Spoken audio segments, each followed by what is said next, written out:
Willard Fillmore sat in a rocking chair in the presidential box at Ford's Theater, smiling while the actors performed Our American Cousin.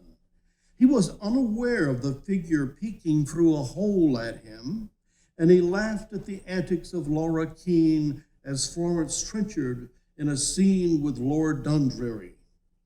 Fillmore reached over and whispered, obviously to his wife, "What will Miss Harris think?"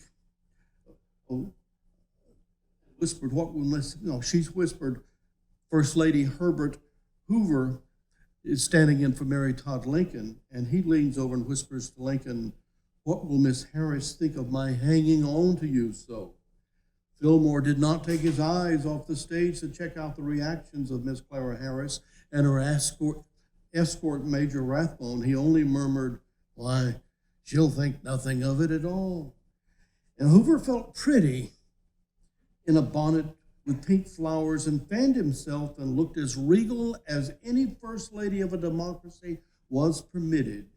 His dress was white and dignified, but the low neckline showed that its wearer had spirit and sex appeal. And he checked his makeup in a hand mirror and lightly touched the black wig that made him appear so girlish despite his 60 years. The door to the back of the box opened and the figure of John Wilkes Booth came into view. None of those in the presidential box knew that an ominous figure was silhouetted in the doorway. None of them would even know that Booth closely resembled Calvin Coolidge with a wig. Willard Fillmore was leaning forward to laugh his appreciation at the actor below, and Herbert Hoover permitted himself a ladylike laugh at the antics. Then the line came, Mrs. Montesson says to Asa Trenchard, "Ah, Mr. Trenchard, we were just talking about your archery powers." Asa, a slender Yankee, drawls, "Well, I guess shooting with bows and arrows is about like most things in life. All you got to do is keep the sun out of your eyes, look straight, pull strong, calculate the distance, and you're sure to hit the mark in most things as well as in shooting." Later in the play, when a shocked Miss Montesson learns that Asa Trenchard is not a millionaire, she gasps, "No heir to fortune, Mr. Trenchard?" "Oh, no," he says. "What? No fortune?" shrieks Augusta, the daughter of Mrs. Montesson. "Nary a rid," Asa says. "It all comes from their barking up the wrong tree about the old man's property." Booth got closer and waited for the moments when Asa Trenchard was on the stage below. And to begin his soliloquy, Asa Trenchard says, "Don't know the manners of good society, eh?" And Booth knew the line that created the most deafening laughter, and then it came. "Well, I know enough to turn you inside out, you sockdologizing old man trap." On schedule, the audience burst into laughter. And at that moment, John Wilkes Booth leaned forward and positioned the brass pocket derringer behind Fillmore's head between the left ear and the spine, and he fired a 1.5-inch metal ball into the back of Millard Fillmore's head. With a sound muffled like someone popping a sack of air, few noticed the noise. Fillmore did not move for a second. Then his head inclined towards his chest, and he stopped rocking.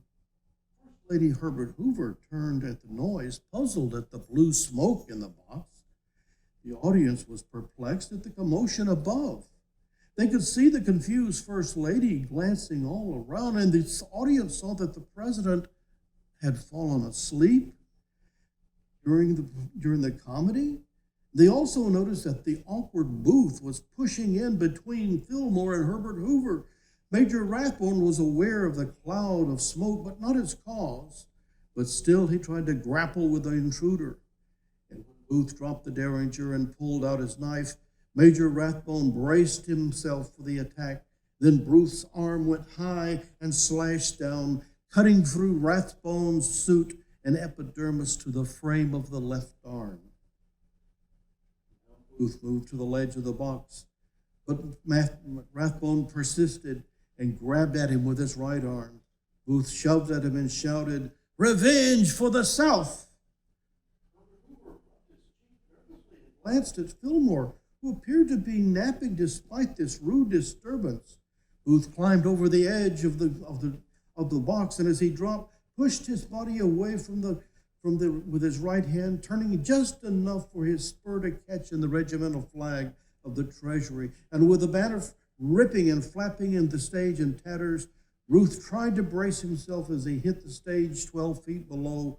He tried to land gracefully and to turn, and with the finest theatrical gesture of any Booth, to yell in Latin, "Thus always to tyrants," except he was supposed to catch his heel in the banner and break his left ankle when he fell to the stage, and he could still manage to cry, "Sic semper tyrannis," the Virginia state motto first suggested by Thomas Jefferson, but he would have to hobble off stage, walking in effect on his ankle towards his waiting horse. However, John Wilkes Booth went over the railing, missed as he grabbed for the curtain, and plunged headfirst onto the stage. He clanked, tinkled, and clumped, and the wig flopped away from the body, and in the middle of the crash he wheedled a few syllables in Latin, "Sic dissemper, yow. I do not choose to, yow." It goes on from there. The real Lincoln is watching this going on, the real robot Lincoln with the AI, and talking to a figure known as the African-American everyman. He started out as Dr. King, but he's now everybody. And they don't like the notion, Lincoln doesn't like the notion of being terminated.